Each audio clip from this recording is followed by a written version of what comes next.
السلام علیکم دوستوں، آج میں سجدہ سہو سے متعلق کچھ نئے مسائل پھر بیان کر رہا ہوں۔ خلاف ترتیب سورہ پڑھ دی، یعنی کسی نے دوسری رکعت میں خلاف ترتیب پہلے کی سورت پڑھ دی۔ مثلا پہلی رکعت میں قل یا ایھا الکافرون پڑھی اور دوسری رکعت میں الم تر کیف پڑھی۔ بس اگر بھول کر ایسا کیا تو نماز بلا کراہت درست ہے، اور اگر قصداً یعنی جان کر خلاف ترتیب پڑھا تو نماز مکروہ ہوئی، اور ان دونوں صورتوں میں سے کسی میں بھی سجدہ سہو واجب نہیں ہے۔ خلاف ترتیب سورہ شروع کی پھر ترتیب سے پڑھی۔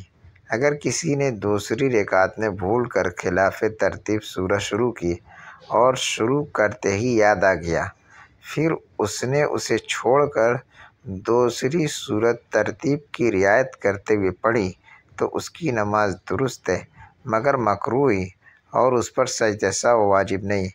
البتہ اس کے لیے وہ سورت چھوڑ کر دوسری سورت شروع کرنا بہتر نہیں ہے۔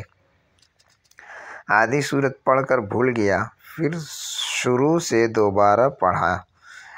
امام نے پہلی رکعت میں کوئی سورت شروع کی اور آدھا حصہ پڑھ کر بھول گیا، پھر دوبارہ شہبارہ شروع سے لوٹا کر پوری سورت پڑھی تو نماز ہو گئی، اس پر سجدہ سہو واجب نہیں ہے۔